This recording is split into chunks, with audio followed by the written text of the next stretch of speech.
अस्सलामुअलैकुम dear Gardner's, आप लोग कैसे हैं? आई होप आप सब ठीक ठाक होंगे। ये समर वेजिटेबल्स के लिए और कुछ दूसरे प्लांट्स के लिए ये मैंने छोटे पॉट्स में गार्डन साइल ली है और इसमें जो सीड मैंने रखने हैं उनके लिए ये मैं छोटे छोटे सी कैविटीज़ बना रहा हूँ, होल बना रहा हूँ, ताकि सीड्स जो हैं वो इनके अंदर मैं प्लेस कर सकूं। तो ये मेरे पास साइल मिक्स है।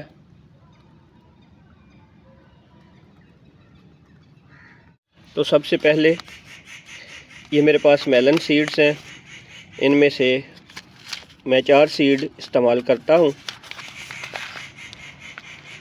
4 हेल्दी सीड्स यहाँ से मैं लेता हूँ। आपको इन सीड्स को देखते हुए, इनका वज़न महसूस करते हुए, इनको टच करते हुए ये पता चल जाता है कि कौन से सीड्स जो हैं वो हेल्दी हैं और कौन से सीड्स जो हैं वो वाइबल नहीं होंगे। ये सारी चीज़ें एक्सपीरियंस से आती हैं। ये मैंने एक सीड इधर रख दिया, एक इधर रख दिया, इस तरह से मैंने ये 4 सीड्स जो हैं इनको यहाँ पे प्लेस कर दिया। सीड्स की प्लेसमेंट के बाद मैं इनकी सरफेस को यूँ कवर कर देता हूँ। तो ये जी हमारे मेलन्स के सीड्स जो हैं वो यहाँ पे लग गए। तो अब इसकी मेलन की जो है वो लेबलिंग कर देते हैं।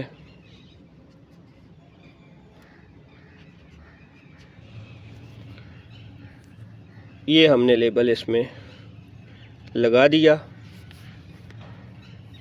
इसी तरह से बाकियों का भी प्रोसेस करते हैं। ये नेक्स्ट हमारे पास एग प्लांट की वैरायटी है रोज़ा बायंका, और इसका एक एक सीड यहाँ से निकाल के तो जो 4 मेरे पास पार्ट्स हैं इस लाइन में उसमें मैं लगा देता हूँ।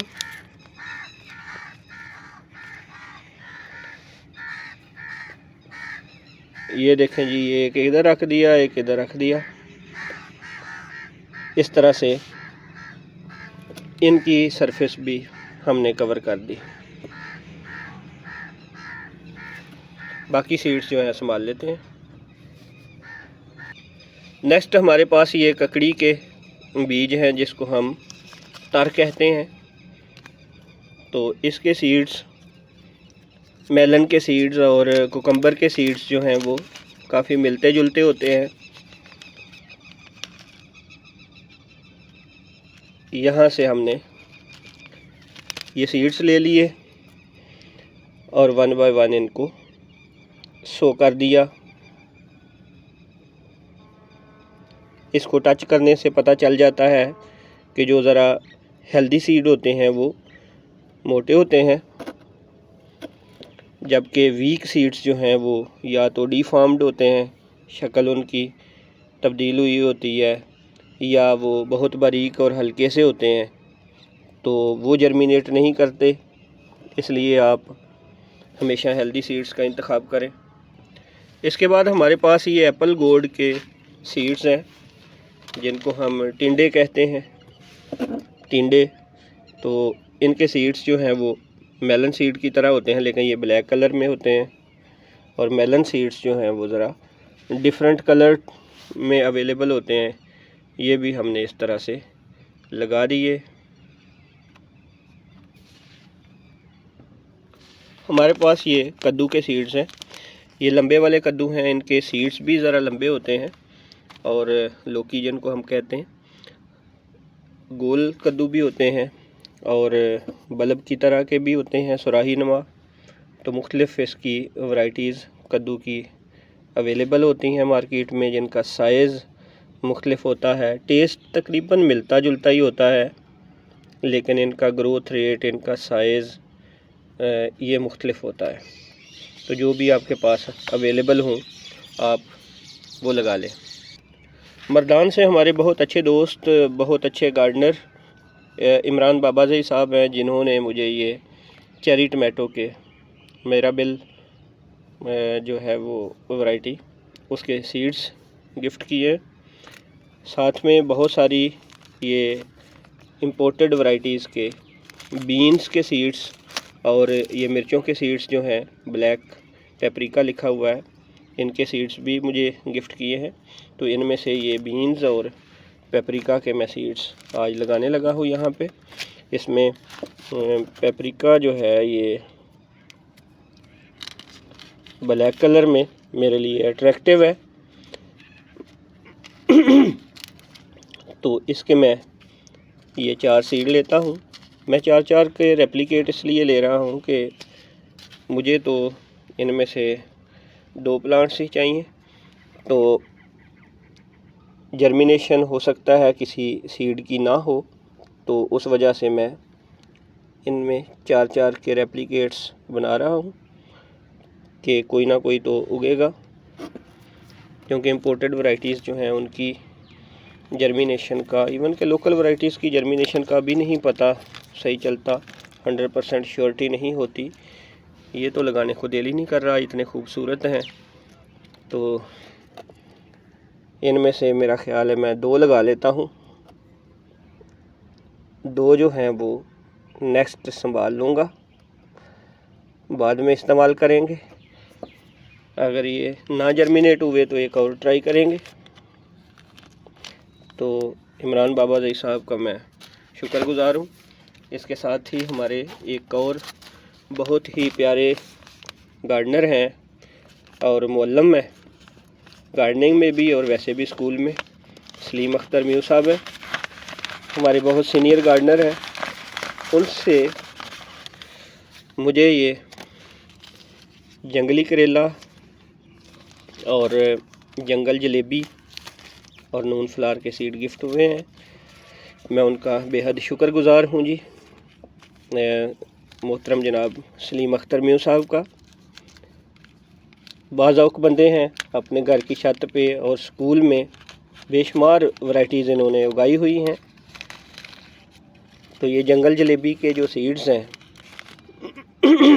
ये देखने में बहुत खूबसूरत नज़र आ रहे हैं जी। इनमें से 2 सीड मैं यहाँ पे लगा देता हूँ, बाकी जो हैं वो सेव कर लेता हूँ। अगर ये ना उगे तो फिर वो लगाऊंगा। उसके बाद ये जंगली करेला है जी, ये मेरा फेवरेट है, मेरी विश लिस्ट में था। इनका बेहद शुक्रिया कि इन्होंने मुझे ये अनायत फरमाया है। तो इसके तो मैं 4 सीड लगाऊंगा क्योंकि मुझे ये ज़्यादा प्लांट्स चाहिए। तो मैं शुक्रगुज़ार हूँ इनका जी। ये बहावलपुर बखर वाली साइड, मियाँ वाली साइड पे ये कुदरती तौर पे उगते हैं और झाड़ियों के साथ साथ ये ग्रो करते हैं। वहाँ की जो वाइल्ड लाइफ है और जो इवन के लाइफ स्टॉक है, बकरियाँ वगैरह, वो इनको बड़े शौक़ से खाती हैं। इंसान भी जो हैं वो जिनके हाथ ये लगते हैं वो भी बड़े शौक़ से खाते हैं और अच्छी तासीर वाला है। तो ये जनाब जंगली करेला भी हमने लगा लिया। अभी और भी सेकंड फेज़ में हम कुछ और सीड्स भी लगाते हैं। पास ये देसी करेला है, इसके कुछ ये हाइब्रिड भी हैं और जो कुछ ऐसे हैं जो हमने खुद सीड सेव किए हुए हैं, जिनमें ये कलर है, ये इसके हाइब्रिड सीड्स हैं और जो कलरलेस हैं ये हमारे देसी सीड हैं। तो दोनों को मैं लगा देता हूँ, 4-4 पौधे दोनों के, हाइब्रिड के भी और खुद से जो सेव किए हुए हैं सीड्स उनके भी।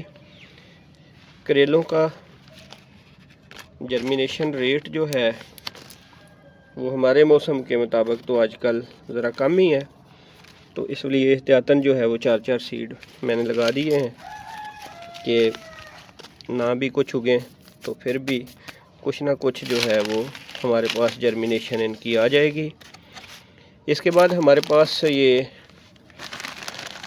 बीन सीड्स हैं, लॉन्ग यार्ड बीन्स हैं। लॉन्ग यार्ड बीन्स जो हैं ये मेरे पास पहले बहुत ज़्यादा होती थी, फिर मैंने 1 साल सेव नहीं कर सका तो ये किसी दोस्त से ये मुझे दोबारा से गिफ्ट हुए हैं।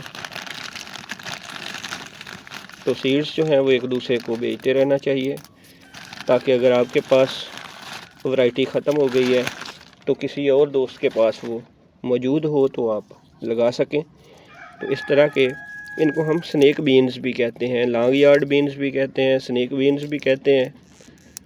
बड़ी मज़े की पकती हैं और बहुत खूबसूरत लगती हैं जब ये लंबी लंबी फलियां हैंग कर रही हों आपके लान में। नेट के ऊपर आमतौर पे हम इनको चढ़ाते हैं और ये बड़ी अच्छी इनकी फैसिनेटिंग लुक होती है, मज़ा भी बड़ा होता है। और ये आजकल इनका सीज़न है, हम लगा सकते हैं। ये देखें जी, ये हम एक एक करके हम एक चैम्बर में हम इन सीड्स को लगा रहे हैं। इसके बाद हम इनकी सरफेस को कवर कर देंगे। तो मैं जनाब शौकत साहब का, जिन्होंने मुझे ये दोबारा से वैरायटी बेची है, उनका बहुत शुक्रगुज़ार हूँ।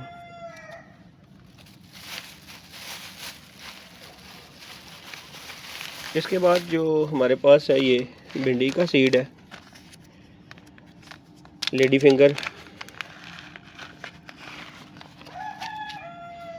और इनको हम डायरेक्ट ज़मीन में भी लगा सकते हैं। ये जितनी भी गर्मियों की सब्ज़ियां हैं इनके सीड्स डायरेक्ट ज़मीन में भी हम लगा सकते हैं, लेकिन मेरे पास चूँकि ये अभी दूसरी सब्ज़ियां लगी हुई हैं ग्रो बैग्स में, तो जब तक मैं उनको हार्वेस्ट करूंगा तब तक इनकी जर्मिनेशन हो चुकी होगी, तो इनके पौधे जो हैं वो कुछ बड़े हो चुके होंगे, तो मैं फिर इनसे ट्रांसप्लांट कर लूँगा। मेरे पास आप देखें तो ये बहुत सारी सब्ज़ियां लगी पड़ी हैं, अभी ये पार्ट्स खाली नहीं हुए, तो इस वजह से मैं इनको यहाँ डायरेक्ट ज़मीन में लगाने की बजाय इन पार्ट्स में लगा रहा हूँ, ताकि जर्मिनेशन के बाद मैं इनको फिर मुतलका जगह पे पार्ट्स में या नीचे लान में ज़मीन में इनको ट्रांसफ़र कर सकूं। इनकी सरफेस को जो है वो इस तरह से कवर करते जाना है आपने, ताकि बीज जब ज़मीन के नीचे, मिट्टी के नीचे चला जाता है, बहुत गहराई में भी आपने नहीं लगाना और बहुत ऊपर भी नहीं इसको रहने देना। तकरीबन 1 इंच तक गहराई जो है उसमें आपने ये सीड्स लगाने हैं। समर वेजिटेबल्स के सीड्स की थिकनेस काफ़ी ज़्यादा होती है, मोटे होते हैं, तो इसलिए इनको 1 से 1.5 इंच में लगाया जाता है गहराई पे। जबकि विंटर वेजिटेबल्स के सीड्स जो हैं वो बहुत बारीक होते हैं, उनको सतह के बिल्कुल करीब भी आप लगा दें तो तब भी वो जर्मिनेट कर जाते हैं। बहुत गहराई पे लगाएंगे तो फिर वो उनकी जर्मिनेशन मुतासर होती है। तो ये हमने लगा दिए जी। इसके बाद इनको शावर हम करते हैं। पहली बार हमने इनको इतना पानी देना है कि इनके सीड्स के तकरीबन 1 इंच नीचे तक मिट्टी गीली हो जाए। दूसरी बार फिर उसके बाद हम पानी देंगे जब इनकी जर्मिनेशन हो चुकी होगी। आजकल रात को टेम्परेचर काफ़ी डाउन हो जाता है, इसलिए हमें रात को इनको कवर करना पड़ेगा, लेकिन दिन को हम इनको ओपन सनलाइट में रखेंगे, ऐसी जगह पे जहाँ पे सारा दिन धूप रहती हो। तो ये जनाब हमने इनको पानी दे दिया। अब मिलते हैं इनकी जर्मिनेशन अपडेट के साथ। अपना बहुत ख्याल रखिएगा। अल्लाह हाफिज़, टेक केयर।